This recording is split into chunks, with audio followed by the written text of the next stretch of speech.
Llega el fin de año en Colombia y con él la misma historia de siempre. Esa negociación intensa, a veces tensa, sobre el salario mínimo que se toma todos los noticieros. Parece una pura puja de poder, ¿verdad? Pero ¿qué pasa realmente cuando no se ponen de acuerdo? Hoy vamos a meternos de lleno en el marco legal que de verdad dicta el resultado, unas reglas del juego que muy pocos conocen a fondo. Y aquí está la pregunta del millón, la que vamos a responder hoy, porque detrás de todo el ruido mediático y las cifras que suben y bajan, lo que hay es un procedimiento legal súper estricto, un plan B que se activa en el momento en que se rompe el diálogo. Bueno, arranquemos a desglosar esto. A ver, empecemos por el escenario ideal, el que la propia ley colombiana prefiere por encima de cualquier otro, el consenso. La lógica es que los actores principales de la economía lleguen a un acuerdo, pero ¿quiénes son exactamente estos actores? Y es esta, la Comisión Permanente de Concertación. Ojo, la palabra clave aquí es tripartita. ¿Qué significa eso? Que hay tres patas en una misma mesa, con el mismo peso teórico. Por un lado, el gobierno, por otro, los gremios que representan a los empleadores, y finalmente, los sindicatos, que son la voz de los trabajadores. El equilibrio, en teoría, es la base de todo. Pero, a ver, este diálogo no es una charla de café. La ley, en particular el artículo 8 de la Ley 288, pone un cronograma con fechas límite muy claras. El 15 de diciembre es una, el 30 de diciembre es la fecha final. Todo está diseñado para forzar la conversación y que se agote hasta la última posibilidad de acuerdo. No es que se sienten a ver qué pasan, no. Es un procedimiento con reglas, con tiempos, con un objetivo clarísimo, buscar ese consenso hasta el último minuto. Claro, como ya sabemos por la experiencia de muchos años, este camino ideal a menudo se frustra. Y acá es donde la cosa se pone buena, y donde entramos al núcleo de lo que queremos explicar hoy. ¿Qué sucede cuando el calendario marca 30 de diciembre y todavía no hay un acuerdo? El punto de quiebre es este. Si no hay consenso, se activa un poder especial. La responsabilidad final recae sobre el gobierno. Es el poder ejecutivo el que, de manera unilateral, debe fijar el aumento. Pero, y esto es importantísimo, no puede hacerlo de cualquier manera. No es un capricho. Y aquí entra un término legal que es fundamental entender: atribución subsidiaria. Pensemos en esto como el plan B, el último recurso. Significa que el gobierno no tiene el poder de decidir por sí solo si no se ha agotado paso por paso todo el proceso de negociación que acabamos de ver. O sea, no es que el gobierno pueda decir, como no se pusieron de acuerdo, ahora decido yo y punto. Para nada. Es una facultad súper restringida. Ok, entonces, si no puede ser arbitrario, ¿a qué se tiene que atener el gobierno? Pues el mismo artículo 8 de la ley le da una lista de criterios económicos. Y no son sugerencias, son factores que obligatoriamente tiene que sopesar para justificar la cifra que decrete.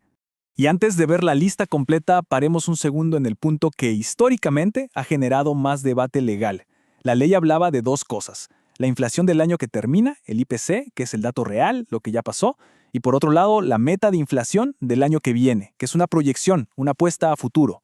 Imagínense, si se usa solo la meta y la inflación real termina siendo más alta, el salario, en la práctica, pierde valor, y fue justamente ese riesgo lo que llevó el tema hasta la Corte Constitucional. Bueno, y esta es la lista completa de variables que entran en juego. Al momento de redactar ese decreto, el gobierno tiene la obligación de poner en la balanza todos estos factores. La metainflación sí, pero también la productividad, el crecimiento de la economía, el famoso PIB, que parte de la riqueza nacional se va en salarios y, por supuesto, el IPC, la inflación real. Ninguno de estos se puede ignorar. Toda esta discusión de qué dato pesaba más, si el real o el proyectado, pues terminó donde tenía que terminar, en la Corte Constitucional. Y en el año 1999, la Corte tomó una decisión histórica con la sentencia C-815, una decisión que cambió las reglas de juego para siempre y de paso nos dio muchísima claridad. Y lo que hizo la Corte fue, en el fondo, algo muy simple pero increíblemente poderoso. Para proteger el derecho a una remuneración mínima vital y móvil que está en la Constitución, estableció un piso, puso una línea roja que el gobierno bajo ninguna circunstancia puede cruzar. Y esta es, literalmente, la regla de oro que dejó la Corte. Tal cual como lo leen, el aumento por decreto nunca, jamás puede ser menor a la inflación del año que acaba de terminar. Esta es la garantía máxima para que el salario, por lo menos, no pierda su poder de compra de un año para otro. A ver, para que no quede ninguna duda, la Corte dejó estas condiciones súper claras. Primero, todos los factores económicos de la lista deben analizarse, no se puede escoger solo uno. Segundo, los derechos constitucionales como el salario mínimo vital están por encima. Tercero, reafirmó el piso del IPC. Esa es la base.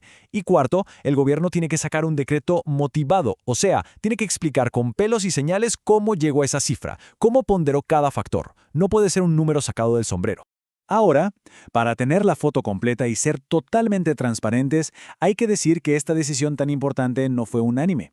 Dentro de la misma corte, hubo un debate muy interesante sobre si este era realmente su papel. En el mundo del derecho, cuando un magistrado no está de acuerdo con la decisión de la mayoría, tiene la opción de escribir lo que se conoce como un salvamento de voto. Es básicamente un documento donde explica por qué cree que la Corte se equivocó y cuál debió ser la decisión.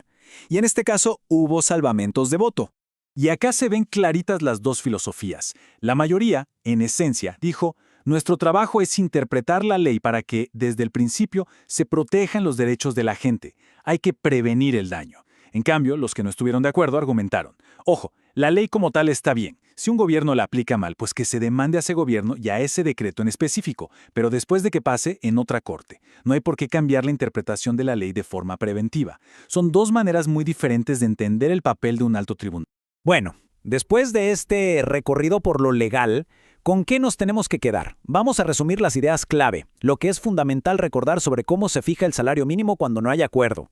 Entonces, recordemos, número 1, lo ideal siempre va a ser el acuerdo. Número 2, el decreto es el plan B, es la excepción, no la regla. 3, el gobierno no decide a su antojo, está atado a factores técnicos. Y 4, que es quizá lo más importante, esa regla de oro de la Corte Constitucional. El aumento decretado nunca, pero nunca, puede estar por debajo de la inflación del año anterior. Es una protección constitucional al bolsillo.